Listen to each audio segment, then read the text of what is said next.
નમસ્કાર દર્શક મિત્રો, સ્વાગત છે આપ સૌનું આપણી ચેનલ ન્યૂઝ નગર ઉપર. અને મિત્રો, દેશ દુનિયાના અને ગુજરાતના લગતા તમામ મોટા સમાચાર જોવા માટે ચેનલ સબસ્ક્રાઇબ, વિડીયોને લાઈક કરવાનું ના ભૂલતા. ત્યારે મિત્રો, આવનાર 5 મિનિટમાં 15 મોટા સમાચારની જ્યારે વાત કરવામાં આવે ત્યારે મિત્રો સૌથી પહેલા સૌથી મોટા સમાચારની વાત કરવામાં આવે તો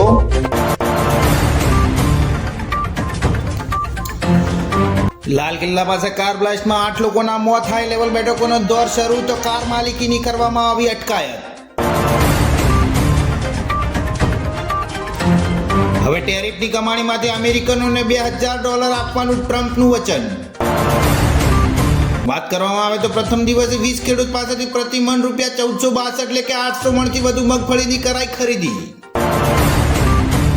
સમાચાર આવી રહ્યા છે આણંદથી. આણંદના તુલસી ગરનાળા વિસ્તારમાંથી પ્રાથમિક સુવિધા મુદ્દે 30 સોસાયટીના રહીશોની કેન્ડલ માર્ચ યોજી.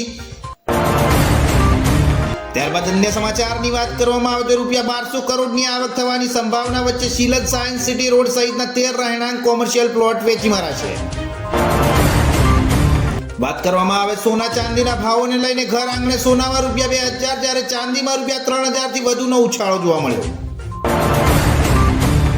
ત્યારબાદ બોડેલી પંથકમાં એક અઠવાડિયાના કમોસમી વરસાદી માહોલ બાદ 3-4 દિવસથી વરસાદી વિરામ લેતા ખેતરોમાં વરાપ થતા ધરતીપુત્રો ડાંગરની કાપણી અને લાગણીમાં જોતરાયા હતા. સમાચાર આવી રહ્યા છે અંબાલાલ પટેલની ભુક્કા કાઢી નાખી આગાહી. હવામાન નિષ્ણાત અંબાલાલ પટેલે ઠંડીના ચમકારા વચ્ચે વાતાવરણમાં પલટાની આગાહી કરી છે. તો મિત્રો, વાત કરવામાં આવે 15 નવેમ્બર બાદ વાતાવરણમાં પલટાની આગાહી કરવામાં આવી છે. મતદાર યાદી સુધારણા ખરેખર તો ચૂંટણી પંચ દ્વારા વોટ બંધી છે તેવું મમતા બેનર્જીના પ્રહાર. ટ્રમ્પના હટાગ્રહણને કારણે અમેરિકામાં સૌથી લાંબુ શટડાઉન જોવા મળ્યું. મહત્વપૂર્ણ સેવાઓ ખોરવાઈ ગઈ. ભારત અને ન્યુઝીલેન્ડ વચ્ચે ફ્રી ટ્રેડ ડીલ પર મહત્વની અપડેટ. પિયુષ ગોયલે આપ્યું મહત્વનું નિવેદન.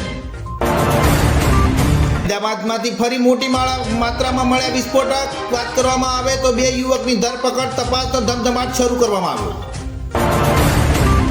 દિલ્હીમાં થયેલા બ્લાસ્ટને કારણે લઈને પ્રેમાનંદ મહારાજની પરિક્રમા સ્થગિત કરવામાં આવી. ભક્તો સવારે નહીં કરી શકે દર્શન.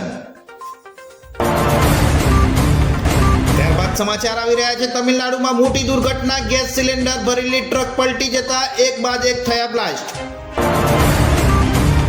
હવે નવસારીમાં એસએમસીની ટીમ પર ગોળીબાર કરવામાં આવ્યો. હોટલમાં રેડ દરમિયાન ઘર્ષણ તો 4ની ધરપકડ, એકને પગમાં ગોળી વાગી.